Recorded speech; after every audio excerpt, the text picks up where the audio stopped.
Hello students, in today's lecture we are going to proceed with 15th chapter of mathematics, that is introduction to graph.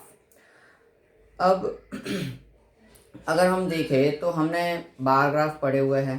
Bar graph देखे हैं कि discrete type of data represent करने के लिए use होते हैं। अगर दो डेटा को कंपेयर करना है तो हम डबल बार ग्राफ भी कैसे प्लॉट किए जाते हैं ये हमने समझा है। अब यहाँ पे 15 चैप्टर में हम देखने वाले हैं linear graph. Linear graph in the sense कि अगर हम देखने जाए तो लाइन के फॉर्म में क्या किया जाता है, उनको प्रेजेंट किया जाता है। अब यहाँ पे जनरली ऐसा डेटा यूज़ किया जाता है कि जो टाइम के प्रोपोर्शनली क्या होता हो, चेंज होता हो, जैसे कि टेम्परेचर है, ठीक है। फिर अगर हम देखने जाए तो वीकली या मंथली या ईयरली सेल है, प्रोडक्शन है, इस तरीके का डेटा जो है वो क्या किया जाएगा, लीनियर ग्राफ से प्रेजेंट किया जाएगा। अब अगर हम एक्सरसाइज 15.1 आपका देखें तो एक्सरसाइज 15.1 में हमें ऑलरेडी ग्राफ दे दिए हैं और उसके बेसिस पे जो भी क्वेश्चंस हैं उनको हमें आंसर करना है। तो यहाँ पे हमें ग्राफ रीड करना समझना है, खास करके कि how can we read the graph, okay, और उसको कैसे समझ सकते हैं, कैसे ग्राफ में से इंफॉर्मेशन हम निकाल सकते हैं, ये खास करके हम समझेंगे। तो हम टेक्स्ट बुक में से ही ये सारी चीज़ें समझेंगे कि कैसे हम सॉल्यूशन निकाल सकते हैं। साथ में आप लोगों को की टेक्स्ट बुक लेके बैठना है और प्लस इनके आंसर्स जो है वो पेंसिल से आपको टेक्स्ट बुक में ही लिखना है। तो you just grab the pencil and text book and be ready for the same, okay.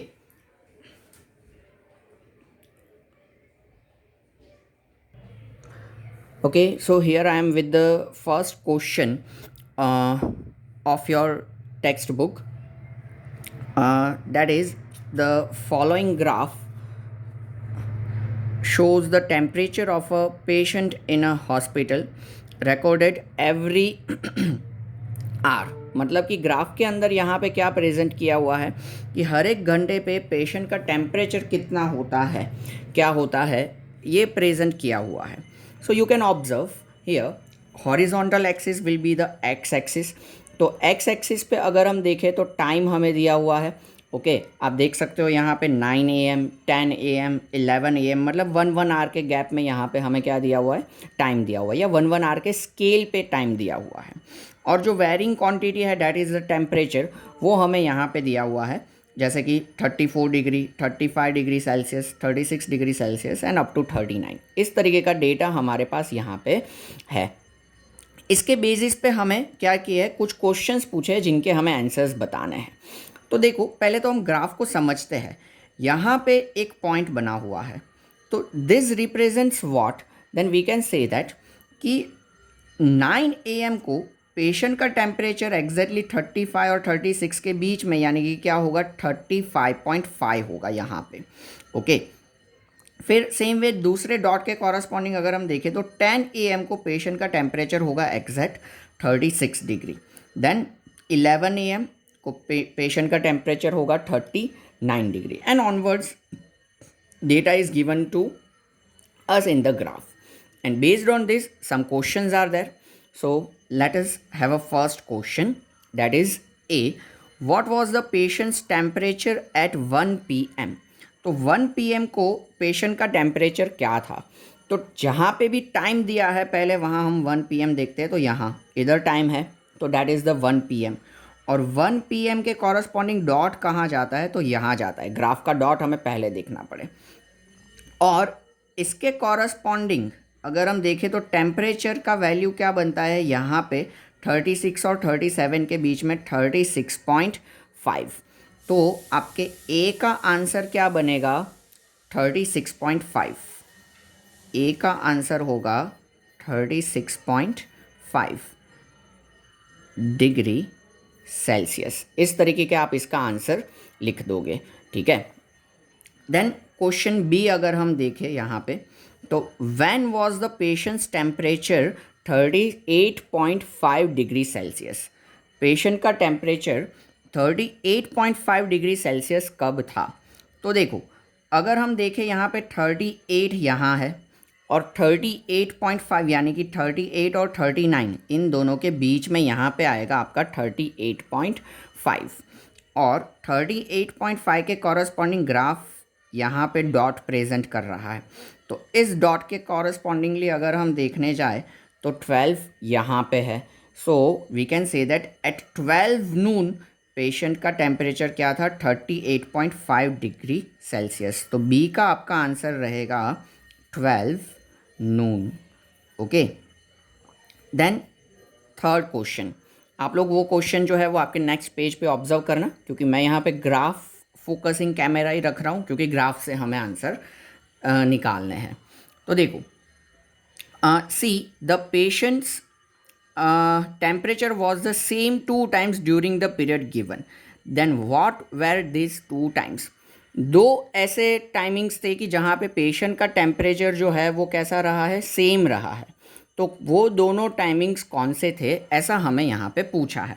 तो अगर हम देखें तो जो स्ट्रेट लाइन होगा वो क्या करेगा, सेम टेम्परेचर प्रेजेंट करेगा। तो यहाँ स्ट्रेट लाइन है, तो ये कौन से 2 टाइम्स है ये हमें देखना है।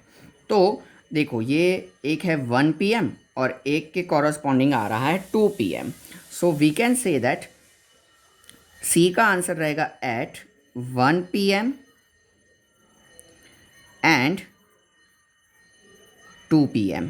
ओके, क्या होगा, पेशेंट का टेम्परेचर सेम होगा। देन आफ्टर डी का आंसर अगर हम देखें तो डी में क्या है, what was the temperature at 1:30 PM, how did you arrive at your answer. Temperature 1:30 PM को क्या था और आप आपके आंसर कैसे आपने आंसर निकाला। तो कैसे आंसर निकाला वो तो मैं अभी यहाँ पे आपको एक्सप्लेन करूँगा, वहीं से आपको पता चल जाएगा। तो देखो 1:30, तो 1:30 कब बजता है, तो 1 o'clock और 2 o'clock के एग्जैक्टली बीच में यहाँ पे क्या होगा, 1:30 बजा होगा। तो यहाँ से हमें ग्राफ, जहाँ पे ग्राफ का लाइन बनता है उस पॉइंट पे जाना है यहाँ, और इसके कॉरस्पॉन्डिंगली अगर हम देखें तो वही टेम्परेचर रहेगा 36 और 37 के बीच का, that is 36.5 degree Celsius. Okay, तो इस तरीके से हमने ग्राफ निकाला। इसमें सिंपल है, उसका कोई आंसर डिस्क्रिप्टिव रहता है कि how did you arrive at your answer. Then during which periods did the patient's temperature showed an upward trend. Upward trend in the sense कि उसका टेम्परेचर बढ़ता ही गया हो। तो ज़्यादातर अपवर्ड ट्रेंड हमें यहाँ पे मैक्सिमम इधर देखने को मिला है। तो during which period in the sense कि कौन सा टाइम स्लॉट या टाइम ड्यूरेशन था, तो हम कह सकते हैं कि ये और ये इसके बीच में अगर हम देखें तो 10 और 11 AM। ठीक है, तो 10 AM और 11 AM के बीच में क्या था, उसका अपवर्ड ट्रेंड था। सो ई का आपका आंसर बनेगा 10 AM to 11 AM. Okay, graph shows the upward trend. Okay, then after let us have a second question. Okay, so अब आप यहाँ पे सेकेंड क्वेश्चन देख रहे हो। तो देखो स्टेटमेंट क्या है, the following line graph shows the yearly sales difference of for a manufacturing company। किसी एक मैन्युफैक्चरिंग कंपनी के लिए यहाँ पे हमें उसका सेल्स ग्राफ दिया हुआ है। तो यहाँ पे लिखा है सेल्स इन रुपीज़ करोर्स। ठीक है, तो इसका मतलब क्या होगा कि 2002 में उसका सेलिंग हुआ होगा 4 करोड़। ये हम ग्राफ से डिसाइड कर रहे हैं। ठीक है, फिर सेम वे 2003 में अगर हम देखने जाए तो यहाँ डॉट है, तो 6 और 8 के बीच में एग्जैक्टली आएगा 7। तो 2003 में उनका सेलिंग हुआ होगा 7 करोड़।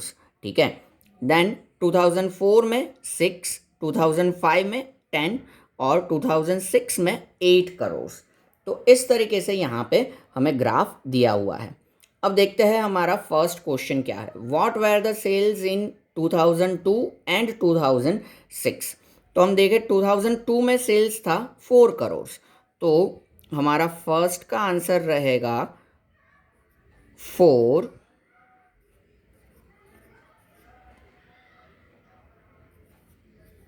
करोड़। अब सेकंड हम देखते हैं कि 2006, तो 2006 में अगर हम देखने जाए तो कितना था, 8 crore.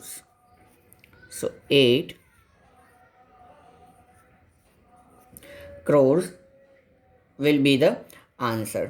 Okay, then after what were the sales in 2003 and 2005? तो 2003 में 6 और 8 के बीच में exactly that is the 7 crore.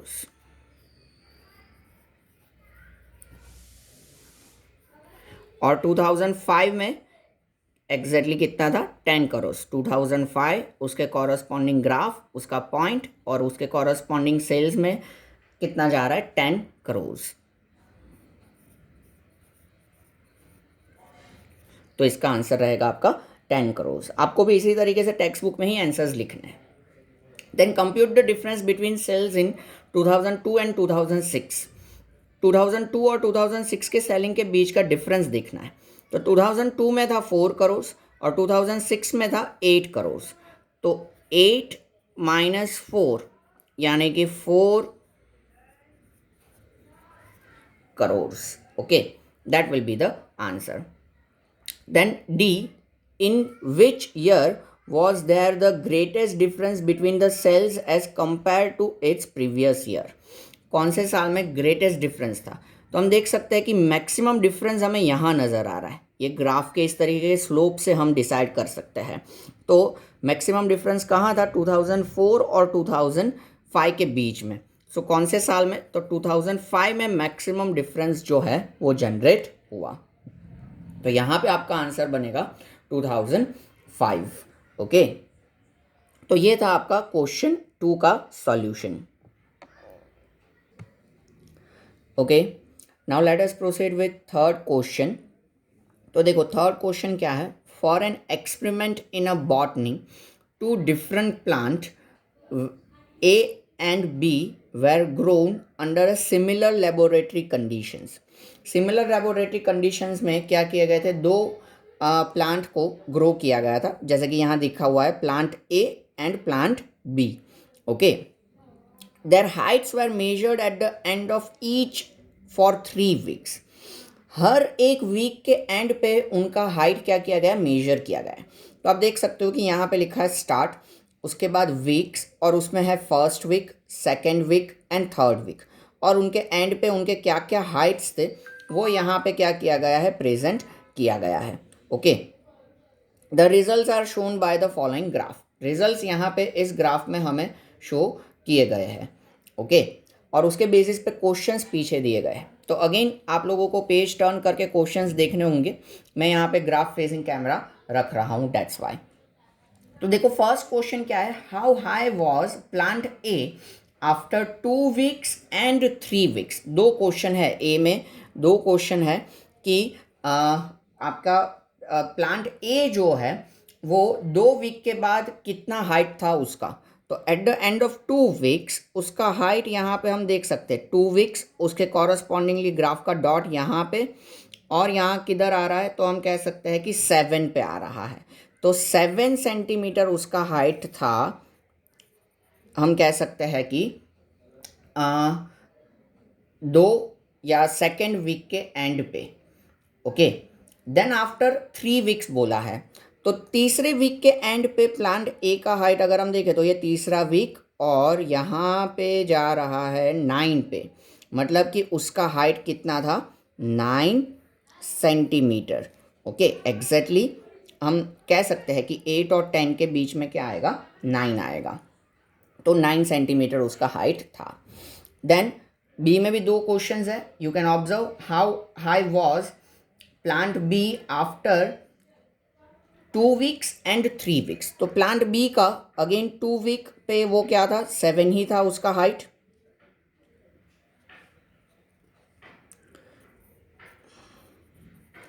और थर्ड में हम प्लांट बी का ग्राफ देखें तो वो जा रहा है 10 पे। तो थर्ड वीक के एंड पे उसका हाइट कितना था, 10 सेंटीमीटर। इस तरीके से हम ग्राफ से इंफॉर्मेशन ले सकते हैं, ठीक है। इसी वजह से यहाँ पे ग्राफ फेसिंग कैमरा रखा है। Then third one, see how much did plant A grow during the third week. Third week के ड्यूरेशन में प्लांट कौन सा, प्लांट ए कितना ग्रो किया, प्लांट ए ने कितना ग्रो किया। तो अगर हम देखें तो सेकेंड वीक में प्लांट ए कितना था, 7 सेंटीमीटर था। थर्ड वीक में प्लांट ए कितना हो गया, हम कह सकते हैं कि 9 सेंटीमीटर। तो ड्यूरिंग थर्ड वीक वो कितना, 2 सेंटीमीटर, 9 माइनस 7 यानी कि 2 सेंटीमीटर उसने ग्रोथ किया। क्योंकि हम देख सकते हैं कि सेकेंड वीक के एंड पे ग्राफ का यहाँ पे 7 प्रेजेंट कर रहा है, यानी कि प्लांट का हाइट 7 था, और थर्ड वीक के एंड पे प्लांट ए का हाइट जो था वो 9 था। तो 9 minus 7 in the sense we can say that 2 centimetre उसने थर्ड वीक में ग्रो किया है। Then next question D. तो क्वेश्चन डी है, how much did plant B grow from the end of the second week to the end of the third week. Same question plant B के लिए। तो third week के end पे again plant B का height कितना था, 10, और minus second week के एंड पे कितना था उसका, 7। तो 10 माइनस 7 दैट इज 3 सेंटीमीटर। तो अगेन थर्ड वीक के ड्यूरेशन में प्लांट बी कितना, 3 सेंटीमीटर ज़्यादा ग्रो किया उसने। Then E, next question. तो उसमें है, during which week plant A grow most. सबसे ज़्यादा प्लांट ए में ग्रोथ कब हुआ। तो यहाँ पे हम देख सकते हैं सेकेंड वीक में प्लांट का ग्रोथ सबसे ज़्यादा हुआ है। ग्राफ जो है उसका अपवर्ड ट्रेंड यहाँ पे ज़्यादा है। So we can say that second week, okay, उसमें सबसे ज़्यादा उसने ग्रो किया है। Then after next question, during which week plant B grow least. तो प्लांट बी या ए जो भी हम देखें तो यहाँ पे अपवर्ड ट्रेंड सबसे कम है, यानी कि यहाँ पे सबसे लीस्ट उसने ग्रो किया है। सो उसका आंसर रहेगा आपका first week, okay.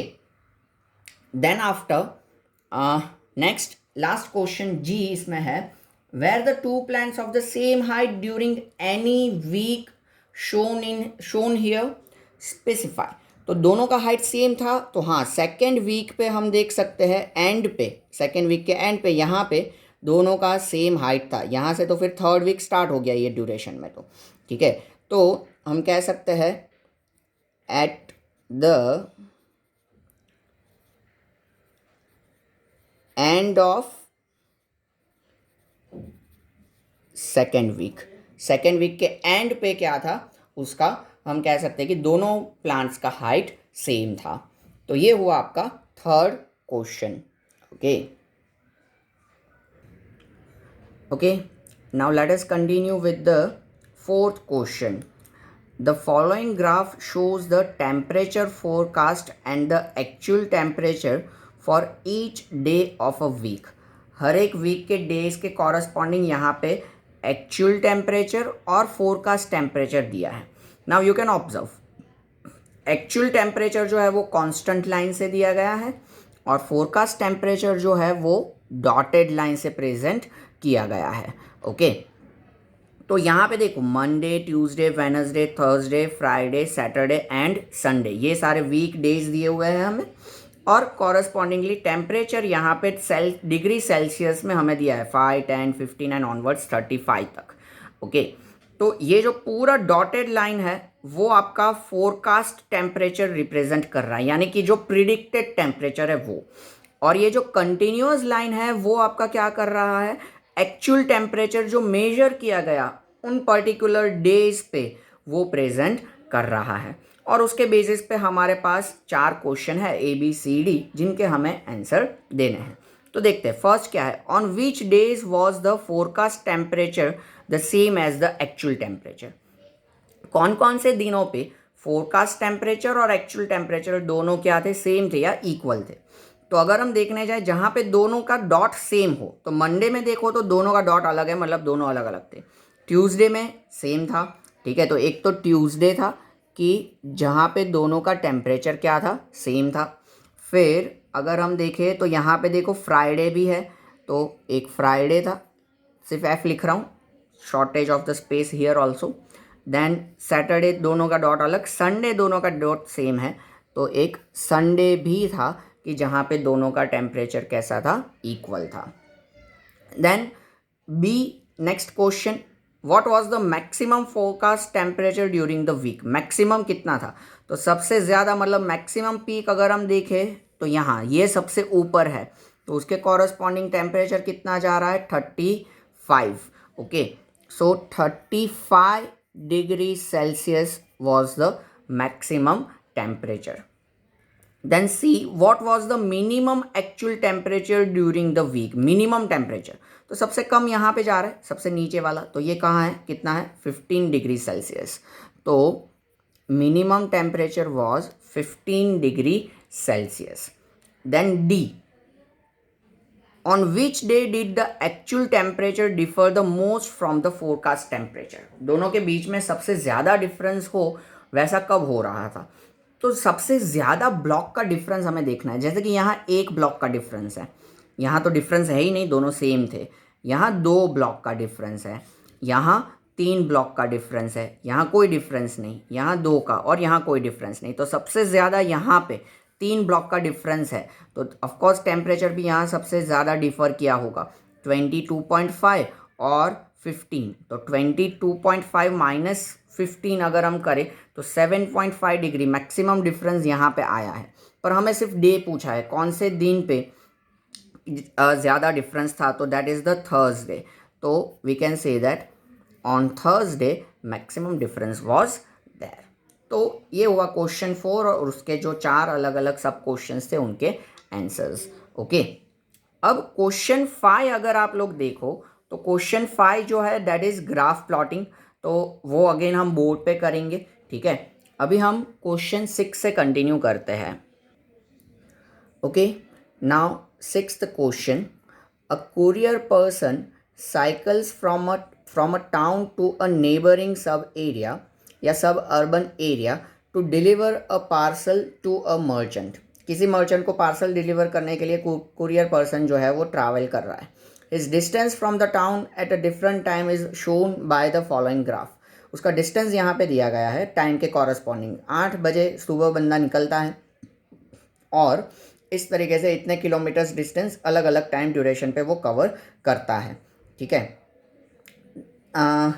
Then first question, what is the scale taken for the time axis. Time axis के लिए कौन सा स्केल यहाँ पे लिया गया है, तो आप देखो 8 AM यहाँ पे है, फिर 1 2 3 4 ब्लॉक है और फिर 9 AM है। 8 to 9 AM यानी कि 1 आवर हुआ, ठीक है। और यहाँ पे कितने 4 ब्लॉक है, तो हम कह सकते हैं कि यहाँ पे स्केल होगा 4 units is equals to 1 hour, ठीक है। एक 4 ब्लॉक जो है वो क्या together they are presenting 1 hour, we can say that. हर एक 4 ब्लॉक पे 1 आवर क्या होता जा रहा है, इंक्रीज होता जा रहा है, इस वजह से ये स्केल मेजरमेंट है। Then how much time did the person take for the travel. Travel करने के लिए बंदे ने कितना टाइम लिया, तो देखो यहाँ 8 AM से वो स्टार्ट करता है और यहाँ पे ये डॉट इधर ख़त्म हुआ, ग्राफ यहाँ ख़त्म हुआ, तो इसके कॉरस्पॉन्डिंगली यहाँ पे उसने जर्नी ख़त्म किया। तो हम देख सकते हैं कि ये 1 आवर, ये 2 आवर, ये 3 आवर और हाफ एन आवर, क्योंकि 4 ब्लॉक एक का 1 आवर प्रेजेंट कर रहे हैं, मतलब 2 block half an hour present करेंगे, तो ये हाफ आवर होगा। तो 1 2 3 एंड हाफ, यानी कि 3.5 आवर्स जो है वो बंदा ट्रैवल करने के लिए लेता है, ठीक है। Then how far is the place from the merchant from the town, तो यहाँ 0 किलोमीटर्स है और यहाँ पे ग्राफ ख़त्म होता है, उसके कॉरेस्पॉन्डिंगली कितने 22 किलोमीटर्स है। तो 0 से 22 मतलब कि कितना फार, तो हम कह सकते हैं कि 22 किलोमीटर्स फार या 22 किलोमीटर्स डिस्टेंस है जो कि मर्चेंट ट्रैवल कर रहा है। Did the person stop on his way, explain. कहीं बंदा रुका था अपने ये जर्नी में, तो हम कह सकते हैं कि हाँ यहाँ पे ये रुका था, यानी कि 10 AM से लेके 10:30 AM पे बीच में वो रुका था, ठीक है। एक्सप्लेन, क्या एक्सप्लेन करना है, किस लिए, चाय पानी करने के लिए रुका था, नहीं, कैसे ये हुआ कि भाई आप कैसे कह सकते हो कि ये यहाँ रुका था? तो आप देख सकते हो कि टाइम बढ़ रहा है, 10 AM से 10:30 AM हो रहा है, लेकिन ग्राफ स्ट्रेट लाइन है, मतलब उसका डिस्टेंस नहीं बढ़ रहा है, 16 का 16 ही है डिस्टेंस। तो यहाँ से हम कह सकते हैं कि बंदा इस टाइम पे रुका था। Okay, so we can say that yes he was, कि वो रुका था। और क्यों रुका था, तो उसका एक्सप्लेनेशन मैंने जैसे कहा कि during 10 to 10:30 time is increasing but distance is same, that's why we can say that he was stopped at this duration. okay, तो ये आप लिख सकते हो। During which period did he ride fastest, सबसे ज़्यादा उसने कब ट्रैवल किया? तो यहाँ पे अपवर्ड ट्रेंड्स जो है उसमें जो जिसका स्लोप या जो अपवर्ड ट्रेंड ज़्यादा होगा वहाँ पे वो क्या होगा उसने फास्टेस्ट ट्रैवल किया होगा। या फिर हम किलोमीटर्स से कंपेयर कर सकते हैं, जैसे कि यहाँ 8 to 9 AM में उसने 0 से लेके 10, मतलब कि कितने किलोमीटर्स का डिस्टेंस कवर किया? 10 किलोमीटर्स का डिस्टेंस। फिर 9 to 10 में अगर हम देखें तो उसने 10 to 16 किलोमीटर ट्रैवल किया। यहाँ पे 10 है और यहाँ पे 16 है, तो 10 to 16 यानी कि 6 किलोमीटर्स ट्रैवल किया। फिर ये तो वही का वही स्टेडी था। यहाँ से यहाँ अगर हम देखें तो 16 से लेके 22 किलोमीटर्स, यानी कि ये 10:30 से लेके 11:30 तक 1 आवर में उसने कितना डिस्टेंस ट्रैवल किया है? तो 16 to 22 यानी कि 22 - 16 करे तो 6 किलोमीटर यहाँ ट्रैवल किया। तो सबसे ज़्यादा ट्रैवल किया इसने यहाँ 8 to 9 AM में। ठीक है, सो 8 AM to 9 AM या during 8 AM to 9 AM he has travelled fastest. Okay, सबसे जल्दी 1 घंटे में 10 किलोमीटर ट्रैवल किया, यहाँ 6 किलोमीटर ट्रैवल किया है एक घंटे में, इसलिए। Okay, then after let us have a question 7। तो क्वेश्चन 7 में हमें देखो, can there be a time temperature graph as follows, justify your answer. तो टाइम टेम्परेचर ग्राफ इस तरीके का हो सकता है और हमें जस्टिफिकेशन देना है। तो देखो, ये ग्राफ इस तरीके का लाइन है, यहाँ पे ये क्या शो कर रहा है, इस तरीके का एरो भी है यहाँ पे। तो जैसे जैसे टाइम बढ़ रहा है वैसे वैसे टेम्परेचर भी बढ़ रहा है, आप देख सकते हो। ठीक है, टाइम बढ़ रहा है वैसे टेम्परेचर भी बढ़ रहा है, तो ये पॉसिबल है, हो सकता है। यहाँ इस तरीके का एरो दिया है, तो जैसे जैसे टाइम बढ़ रहा है वैसे वैसे टेम्परेचर कम हो रहा है, तो ये भी पॉसिबल है कि टाइम बढ़े वैसे टेम्परेचर क्या होता जाए, कम हो जाए। तो ये भी पॉसिबल है, ये हो सकता है। जैसे अगर हम कोई भी गर्म चीज़ है उसको फ्रीज में रख देंगे तो क्या होता जाएगा, टाइम बढ़ता जाएगा वैसे वैसे उसका टेम्परेचर क्या होता जाएगा, कम होता जाएगा। तो ये पॉसिबल है। यहाँ पे क्या हो रहा है कि टाइम बढ़ ही नहीं रहा है, सिर्फ टेम्परेचर बढ़ रहा है। देखो यहाँ पे टाइम सपोज मान लो कि मैं कुछ भी ले लूँ, 10 AM ले लूँ, तो 10 AM पे ही टेम्परेचर, टाइम बढ़ ही नहीं रहा और टेम्परेचर बढ़ रहा है। ये पॉसिबल ही नहीं है, this is not possible at all, क्योंकि टेम्परेचर को बढ़ने में भी टाइम तो लगता ही है। रैपिडली टेम्परेचर कैसे बढ़ेगा, ये पॉसिबल नहीं है, इसलिए थर्ड पॉसिबल नहीं है। फोर्थ अगर हम देखें तो टाइम बढ़ रहा है लेकिन टेम्परेचर कांस्टेंट है, हाँ ये पॉसिबल है। ये हो सकता है कि टाइम बढ़े लेकिन टेम्परेचर पे कोई भी चेंज ना हो, टेम्परेचर वही का वही हो चीज़ का। ठीक है, जैसे कि बॉइलिंग वाटर एक बार 100 डिग्री सेल्सियस पे पहुंच गया तो उससे ज़्यादा उसका टेम्परेचर बढ़ेगा नहीं, टाइम बढ़ता जाएगा। लेकिन तो यहाँ पे ये चीज़ पॉसिबल है, तो ये एक चीज़ पॉसिबल नहीं है। थर्ड ग्राफ जो है वो गलत प्रेजेंट कर रहा है, बाकी के तीनों ग्राफ सही है। तो ये एक्सरसाइज 15.1 हमारा हुआ, ये एक्सरसाइज 15.1 हमारा हुआ टेक्स्ट बुक में से। अब इसका जो ये हमारा क्वेश्चन 5 बचा है वो हम क्या करेंगे, बोर्ड पे करेंगे in next session. Okay, so यहाँ तक रखते हैं हम इस सेशन में। Take care, see you in next session.